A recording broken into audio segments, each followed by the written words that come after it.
음식 가운데 불도장이라는 보양 음식이 있습니다. 혹시 드셔보신 분들 계실지 모르겠습니다.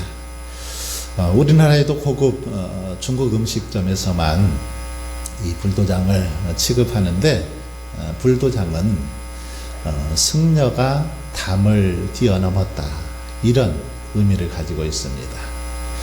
불가에서 수행 생활을 하는 승려마저 너무너무 맛있는 냄새에 이끌려서 식욕을 참지 못하고 그만 담을 뛰어넘어서 음식을 먹을 정도로 그렇게 맛있는 음식이 불도장이라는 음식이라는 것입니다.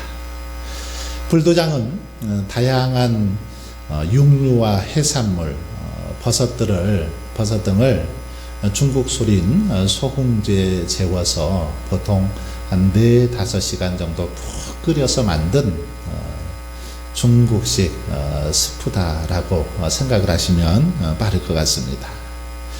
여기에 들어가는 식재료를 보면 해산물로는 소위 싹스핀이라고 하죠. 상어 지느러미, 그리고 상어 입술, 생선 껍질, 생선 불에, 말린 새우, 오징어채, 그리고 말린 해삼, 말린 전복, 말린 가리비, 잉어 불에, 관자, 갑오징어, 이런 것들이 해산물로는 사용이 됩니다.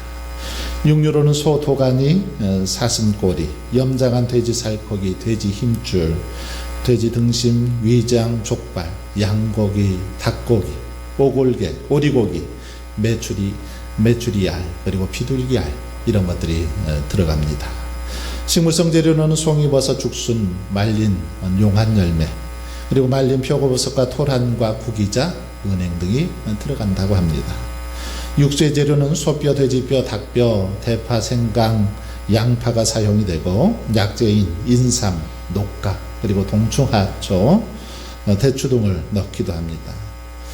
간과 향을 위한 소스로는 굴소스나 그리고 소금주를 그렇게 넣기도 한다고 합니다. 그런데 주방장의 선택에 따라서 이 음식 중에서 넣기도 하고 빼기도 한다라는 거죠. 가격은 보통 한 그릇에 10만 원에서 20만 원 정도 그렇게 한다고 합니다. 이 불도장은 향기가 아주 짙고 또 풍부하고 육질이 부드럽고 입에 살살 녹는 그런 특징이 있다고 합니다. 매우 신선하고 뒷맛이 아주 무궁무진하다라는 겁니다. 그래서 사람들은 천하제일탕이다, 천하에서 가장 귀한 맛있는 그런 음식이라는 것이요. 그래서 불도장을 한번 먹어본 사람은 그 맛을 잊지 못하고 다른 음식은 입에도 대지 않는다라는 그런 이야기가 있습니다. 어떻습니까? 군침이 돌죠. 한 그릇 먹었으면 좋겠다, 이런 생각이 들기도 합니다. 하지만 여러분, 드셔보지 못했어도 괜찮습니다. 저도 못 먹어봤습니다. 그러나 이 시간 제가 여러분들을 위해서 불도장보다 더 귀하고 맛있는 음식을 준비했습니다. 공짜로 드릴 테니까요, 준비하시고 집중하시고 드실 준비만 하시면 되겠습니다. 제가 준비한 이 음식은 불도장보다 훨씬 더 귀합니다. 한번 잘 들어보십시오. 불도장은 한 사람이 만들었습니다. 요리사 한 사람이 만들죠. 하지만 제가 준비한 이 음식은 무려 40명의 사람들이 합작해서 만든 그런 음식입니다. 그리고 불도장은 기껏해야 4-5시간 푹 끓여서 4-5시간 정도면 만드는 음식이지만, 이 음식은 무려 1600년에 걸쳐서 만들어진 그런 음식입니다. 이 안에는 수만 가지 아주 신기한 재료들이 많이 들어 있습니다. 그래서 이 음식을 먹은 사람은 그렇게 고백을 하죠. 송이꿀보다 더 달고 맛있노라고, 송이꿀보다 더 맛있다라고 그렇게 고백하고 있습니다. 이 음식을 먹으면 원기를 북돋아주고 사고력과 기억력을 강화시켜줍니다. 병든 자가 고침을 받고 죽은 자가 살아나기도 합니다. 영생을 얻는 지혜를 얻기도 하고 세상이 맛보지 못한 기쁨으로 충만하게 되는 걸 볼 수 있습니다. 무엇입니까? 바로 구약과 신약으로 된 하나님의 말씀, 성경입니다. 성경 말씀은 불도장과 같습니다. 그래서 한번 맛보면 그 맛을 도저히 잊을 수가 없습니다. 그래서 오늘 본문의 기자도 그렇게 고백하죠. 내가 미천하여 멸시를 당하나 주의 법도를 잊지 아니하였나이다. 하나님의 말씀을 먹어봤는데, 맛보았는데 그 맛을 잊을 수 없다라고 시인도 고백하고 있는 걸 볼 수 있습니다. 오늘 본문인 시편 119편은 그 위치와 내용, 분량, 그리고 구성 등에 있어서 아주 이채로운 그런 시이죠. 본문은 성경의 정중앙에 위치하고 있습니다. 성경책을 딱 절반으로 펴면 119편이 펼쳐지죠. 특별히 119편은 성경의 중요성에 대해서 또 성경의 핵심 주제를 다루고 있는 걸 볼 수 있습니다. 분량면에서도 보면 성경의 가장 긴 절이 바로 시편 119편이지요. 176절로 되어 있는데 176절은 각각 8절씩 해서 22연으로 그렇게 구성이 되어 있습니다. 그 중에서 오늘 본문인 137절에서 144절, 여기서는 시인 자신이 하나님의 말씀을 사모할 수밖에 없는 이유에 대해서 그 이유를 밝히고 있습니다.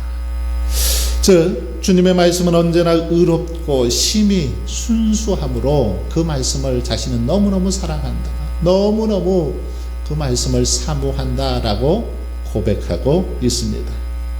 여러분, 시인은 오늘 본문에서 환난과 우환이라는 이 중복의 표현을 통해서 자신이 지금 처한 상황, 이 상황이 얼마나 어려운 상황인지를 보여주고 있는데, 그런 어려움 속에서도, 그런 환난 속에서도 굴하지 않고 주의 말씀에 따라 살아가겠다라는 아주 당당한 포부를 오늘 본문에서 밝히고 있는 걸 볼 수 있습니다.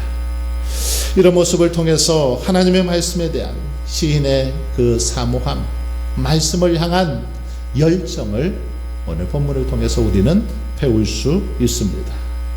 여러분, 그렇습니다. 우리는 아무리 상황이나 형편이 열악하고 힘들다 할지라도 시인의 고백처럼 하나님의 말씀을 놓지 말아야 될 것입니다. 하나님의 말씀을 굳게 붙잡고 말씀을 지키며 살아가야 될 줄 믿습니다. 141절을 다시 한번 보시면 시인은 그렇게 말하지요. 내가 미천하여 멸시를 당하나 주의 법도를 잊지 아니하였나이다. 지금 시인은 자신이 처한 상황에 대해서 두 가지로 묘사하고 있습니다. 첫 번째, 자신 스스로가 미천하다, 그렇게 고백하죠. 두 번째는 사람들로부터 멸시를 당하고 있다라고 말하고 있습니다. 여기서 미천하여라는 말은 작은, 보잘것없는, 어린, 이런 의미를 가지고 있습니다. 하지만 여기서 시인이 자신을 작다고 또 보잘것없다고 어리다고 고백하는 이유는 말 그대로 다른 사람들과 자신을 비교해 볼 때 자신이 그런 존재다라는 그런 말이 아닙니다. 이 말은 그가 하나님을 사랑하고 경외함으로 악인들의 공격을 받고 결국 그로 인해서 지금 비천한 처지에 빠져 있다, 이런 고백인 것이죠. 아울러서 멸시를 당한다라는 말은 말 그대로 악인들, 곧 대적들에 의해서 멸시를 당하고 지금 수모를 당하고 있다라는 그런 말씀입니다. 여러분, 이런 사실을 통해서 알 수 있듯이 시인은 그야말로 지금 굉장히 큰 어려움에 직면해 있습니다. 내후 외환 속에 그렇게 잠겨 있죠. 대내적으로 큰 어려움을 당하고 있습니다. 고난과 슬픔, 질고와 고난을 그렇게 고난 속에 고난을 당면하고 있습니다. 그런데 여기서 시인이 강조하려고 하는 게 뭘까요? 지금 내가 이렇게 고난당한다, 내가 지금 이렇게 큰 어려움을 당하고 있다, 이것을 강조하기 위해서 이렇게 표현하고 있을까요? 그렇지 않습니다. 그러면 시인이 강조하고자 하는 바 무엇입니까? 지금 무엇을 강조하려고 이렇게 말씀을 하고 있습니까? 그것은 자신이 그토록 지금 비참한 처지에 놓여 있지만 원수들로부터 대적들로부터 많은 멸시와 수모를 당하고 있지만 그럼에도 불구하고 결코 하나님의 말씀을 놓지 않겠다라는 걸 강조하고 있습니다. 지금 원수들이 자신을 향해서 손가락질하고 비난하고 멸시하지만 그럼에도 불구하고 나는 하나님의 말씀을 잊지 않고 놓지 않고 말씀 가운데 순종하며 살아가겠노라, 그렇게 강조하고 있다는 것입니다.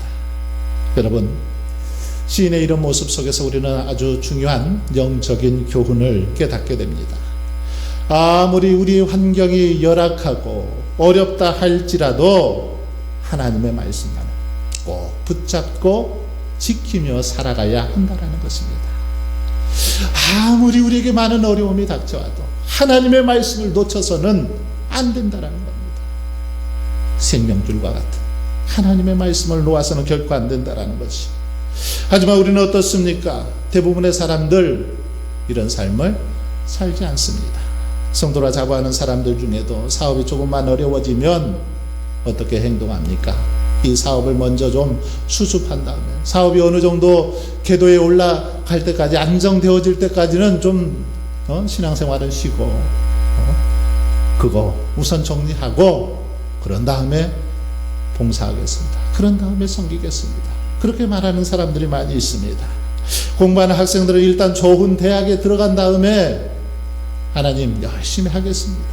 취업을 준비하는 청년들, 직장인들 취업을 한 다음에 좋은 직장에 들어간 다음에 그 다음에 제가 열심히 섬기겠습니다, 이렇게 말하죠. 경제적으로 어렵고 힘든 사람들은 일단 돈 문제를 해결한 다음에, 경제적인 문제를 해결한 다음에 이 일이 잘 마치면 그러면 하나님께 헌신하겠습니다, 그렇게 말하더라는 것입니다. 그러나 여러분, 이것은 결코 성도들의 바른 자세라 할 수 없습니다. 근본적으로 참된 신앙은 상황과 형편, 환경과 조건에 얽매여서는 안 되기 때문입니다. 오히려 모든 상황, 모든 환경, 이것을 뛰어넘어서 극복하고 감수해내고 이겨내는 것, 이것이 참된 신앙의 모습인 것입니다. 성도는 어떤 위기와 어려움이 닥쳐와도 신앙만은 굳게 붙들고 말씀만을 지키며 살아가는 것, 이것이 바른 신앙인들의 모습이라는 것이죠. 여러분, 바울 사도는 우리 그리스도인들을 신앙생활을 군대에 징집된 군사에 그렇게 비유를 하고 있습니다. 군사에 비유를 하고 있는데 한번 군사들을 생각해 보십시오. 잘 훈련된 군사들, 충성스러운 군사들, 그들의 모습을 한번 떠올려 보십시오. 만약에 그들이 훈련이 고되다고 탈영합니까? 가정에 혹시 무슨 일이 생겼다고 하던 일 멈추고 그냥 탈영하는 군인들 없을 것입니다. 적들의 공격이 두렵다고 무섭다고 도망치는 그런 군인들 없습니다. 오히려 그 모든 것을 무릅쓰고 더 성실하게 훈련에 임하고 전투에 임하지요.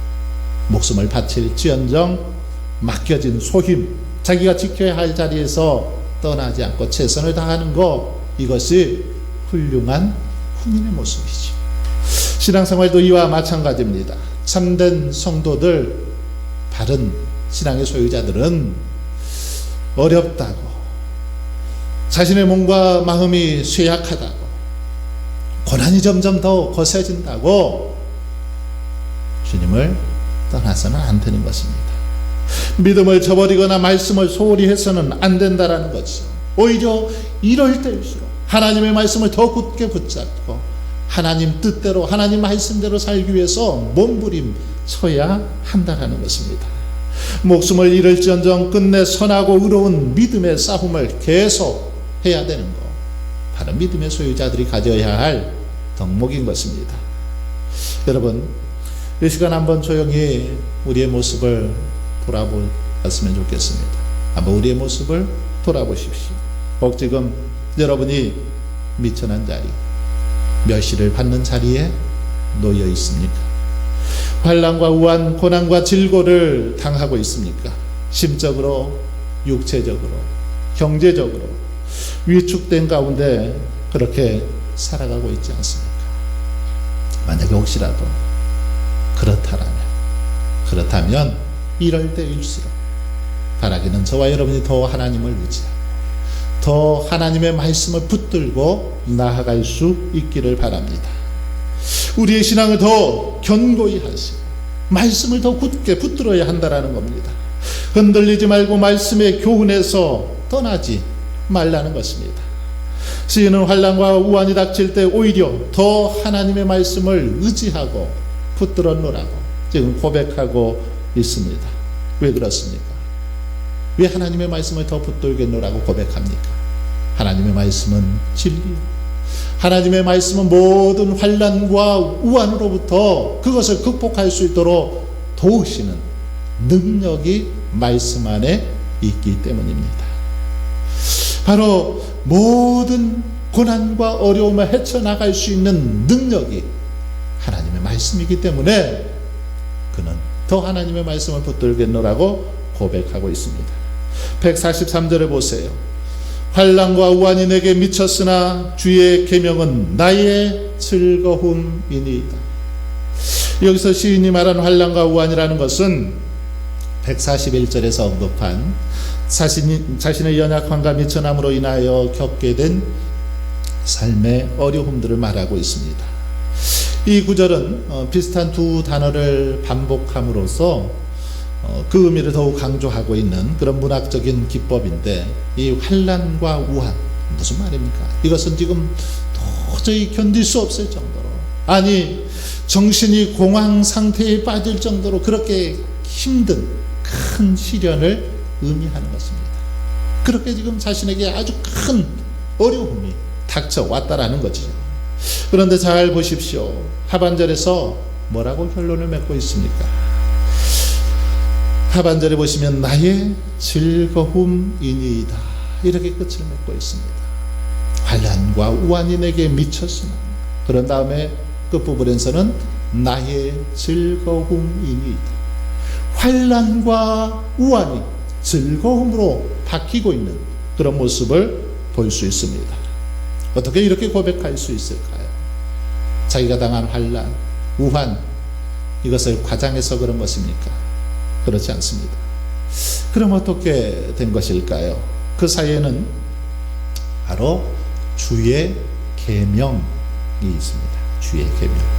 환난과 우환이 내게 미쳤으나 주의 계명, 이 주의 계명이 이 사이에 나오죠. 주의 계명은 나의 즐거움이니이다, 이렇게 말하고 있습니다. 무슨 말입니까? 비록 환난과 우환이 공황 상태를 유발할 만큼 아주 극심하지만, 너무너무 힘들고 어렵지만 주님의 계명, 하나님의 말씀이 이것들을 즐거움으로 바꾸어 주셨다라는 것입니다. 환난과 우환을 기쁨으로, 즐거움으로 바꾸어 주셨는데 바로 그것은 주의 계명, 주의 말씀이었다라는 것입니다. 주의 말씀을 깊이 묵상했더니, 주의 말씀을 붙들었더니 그것이 모든 환난을 즐거움으로 바꾸어 주셨노라는 고백인 것입니다. 여러분, 이 사실이 무엇을 가르쳐 줍니까? 말씀의 힘, 말씀의 능력이 무엇인지를 우리에게 잘 보여주고 있습니다. 그렇습니다. 하나님의 말씀이란 바로 이런 것입니다. 슬픔을 기쁨으로 바꾸는 능력, 하나님의 말씀이죠. 환난과 우환도 즐거움으로, 복으로 바꿔주시는 능력, 말씀 안에 있다라는 것입니다. 여러분, 우리는 이 세상에서 우리의 힘으로 감당할 수 없을 만큼 참으로 힘들고 고통스러운 일들 많이 접하죠. 코로나19 우리가 언제 예측했습니까? 그렇지 못했습니다. 그러나 코로나19라는 환난이 전 세계를 다 뒤덮어버렸습니다. 너무너무 많은 어려움을 당하고 있는 사람들이 있습니다.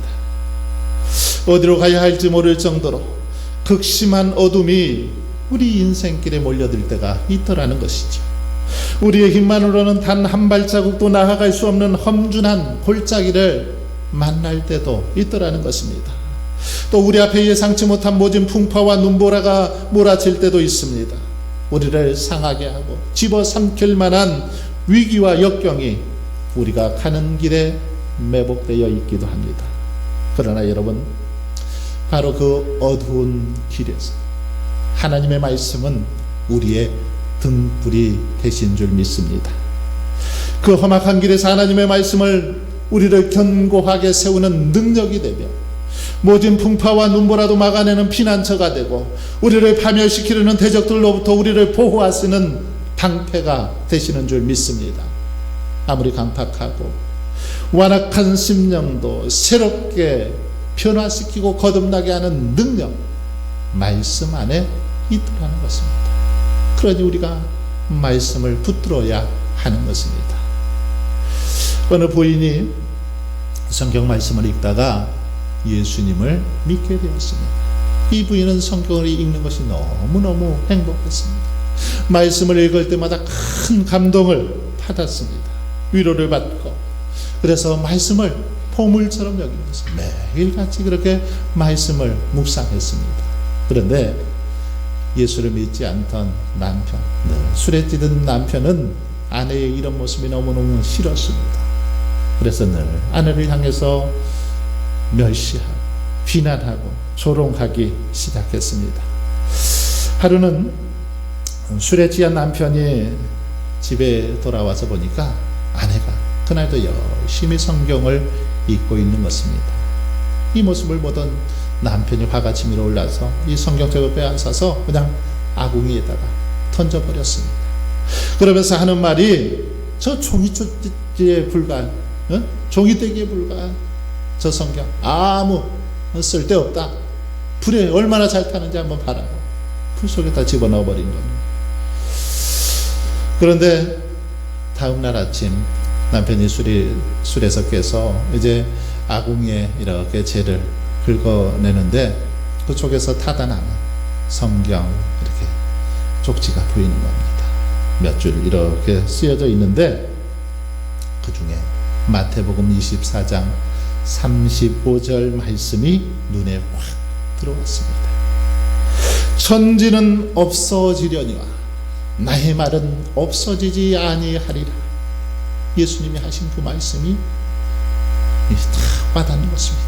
천지는 없어지지만 나의 말은 없어지지 아니하리라. 이 말씀을 보는 순간 그냥 온몸에 전기가 쫙 흐르는 듯한, 감전이 되는 듯한 그런 체험을 하게 됩니다. 그리고 이 남편이 그 자리에서 꼬꾸라지게 되고 회개하고 새롭게 거듭나게 되었다라는 그런 이야기가 있습니다. 여러분, 그렇습니다. 바로 이것이 하나님의 말씀의 능력입니다. 말씀 앞에 붙들리니까, 말씀이 살아 역사하시니까 그 강박한 심령도 그렇게 꼬꾸라지고 변화되고 새로워지더라는 것입니다. 하나님의 말씀은 살아 있습니다. 그래서 히브리서 기자는 하나님의 말씀은 살아 있고 활력이 있어 좌우의 나이선 어떤 검보다도 예리하다라고 말씀하고 있습니다. 그래서 우리의 혼과 영과 및 관절과 골수를 찔러 쪼개기까지 하며 또 마음과 생각과 뜻을 판단하는 능력이 있다라고 그렇게 말씀하고 있습니다. 여러분, 이와 같이 하나님의 말씀은 놀라운 능력이 있습니다. 말씀이 우리 안에 거할 때, 말씀이 우리 안에 임할 때 놀라운 역사들이 나타나는 겁니다. 연약한 우리들을 든든히 세워주고 상하고 지친 영혼들에게 위로와 평안을 주는 것, 하나님의 말씀의 능력입니다. 하나님의 말씀은 우리를 지혜롭게 담대하게 능력 있게 그렇게 하십니다. 말씀은 우리의 부족한 부분, 우리의 힘으로 채울 수 없는 부분을 채워주시며 도저히 도달할 수 없는 부분까지도 도달할 수 있도록 도우시는 능력, 말씀 안에 있습니다. 사랑하는 성도 여러분, 그러므로 새해에는 바라기는 저와 여러분이 더욱 하나님의 말씀을 가까이 하고 그 그 말씀을 귀하로 묵상하며 살아갈 수 있기를 소망합니다. 그래서 하나님의 말씀이 내 영혼에 정말 보약이 되어서, 아니 내 영혼의 불도장이 되어서 우리를 유혹하고 방해하는 세상의 모든 유혹들로부터 승리하고 날마다 하나님의 영광을 드러내며 살아갈 수 있기를 주님의 이름으로 축원합니다.